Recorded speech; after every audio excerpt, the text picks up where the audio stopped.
যমুনা টেলিভিশনে ধারাবাহিক প্রতিবেদনের পর কমলাপুর স্টেডিয়াম সরেজমিনে পরিদর্শন করেছেন যুব ও ক্রীড়া প্রতিমন্ত্রী আমিনুল হক। স্টেডিয়ামের সকল কর্মচারী বদলির সঙ্গে মাঠে খেলার পরিবেশ ফিরিয়ে আনার নির্দেশ দিয়েছেন প্রতিমন্ত্রী। তবে বছর দুয়েক আগে স্টেডিয়াম সংস্কার বাবদ প্রায় ১৬ কোটি নিয়েও কাজ শেষ করেনি ৩টি ঠিকাদারি প্রতিষ্ঠান। যেটা জানত জাতীয় ক্রীড়া পরিষদ, তাদের শাস্তির আওতায় আনার আগেই নিম্নপদস্থ কিছু কর্মচারীকে বদলি করা ঠিক হলো কি? ক্রীড়া প্রতিমন্ত্রী সেগুলো খতিয়ে দেখার নির্দেশ দিয়েছেন।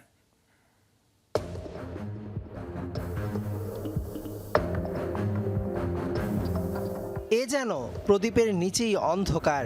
রাজধানী ঢাকায় জাতীয় ক্রীড়া পরিষদের নাকের ডগায় বসে কমলাপুর স্টেডিয়ামের উপর চলেছে রীতিমতো টর্চার। যদি কমলাপুর স্টেডিয়াম কথা বলতে পারত, তাহলে হয়তো তার দুঃখ গাথা নিয়ে লেখা যেত মহাকাব্য।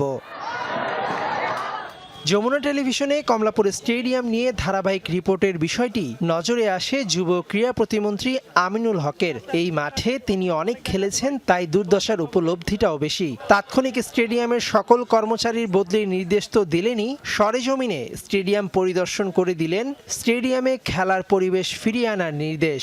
কাজের প্রতি যে অবহেলা আমি দেখেছি, তাৎক্ষণিকভাবে তাদেরকে বদলির নির্দেশ দেওয়া হয়েছে এবং এখানে আমরা পরবর্তীতে যাদেরকে এখানে দায়িত্ব দেওয়া হবে তাদেরকে ভালো করে ব্রিফ করে দেওয়া হবে। পাশাপাশি এখানে জনবল বাড়ানোর জন্য ইতিমধ্যে নির্দেশনা দেওয়া হয়েছে।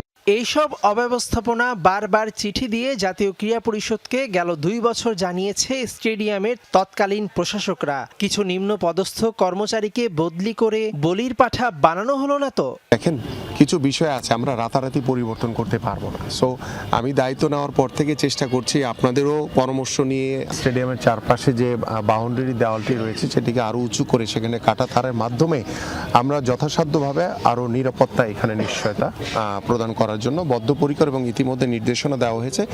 বছর কয়েক আগে মাঠের গেট, প্রাচীর উঁচু, কনফারেন্স রুম, ক্যান্টিন, গ্যালারি ও প্রেস বক্স উন্নয়ন করবে বলে সরকার থেকে 6.5 কোটি টাকা নিয়েছে শরীফ অ্যান্ড সন্স, আর 9 কোটি 10 লাখ টাকা নিয়েছে সিসি ক্যামেরা, ফ্লাডলাইট ও যাবতীয় ইলেকট্রিক কার্যাদি সম্পন্ন করতে ট্রান্সকম ইলেকট্রনিক্স ও জেএসএম কর্পোরেশন।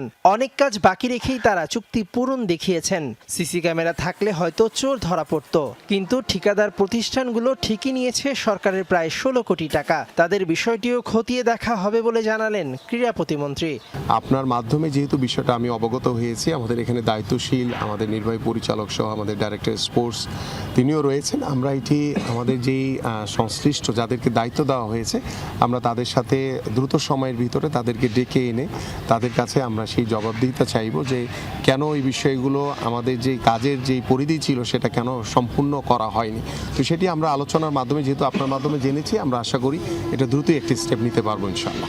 কমলাপুর স্টেডিয়ামের ছাদে অবৈধভাবে বাসাবাড়ি বানিয়ে বছরের পর বছর বসবাস করে যাচ্ছে অন্তত 20টি পরিবার। নিরাপত্তাহীনতায় স্টেডিয়ামের 11টি ফ্লাডলাইট চালানোর মূল্যবান ব্যালস্ট চুরি হয়ে গেছে। দেশের প্রায় সব স্টেডিয়ামেই খুঁজলে পাওয়া যাবে এমন অনেক অব্যবস্থাপনা। মেহেদি নাইম, যমুনা স্পোর্টস, ঢাকা।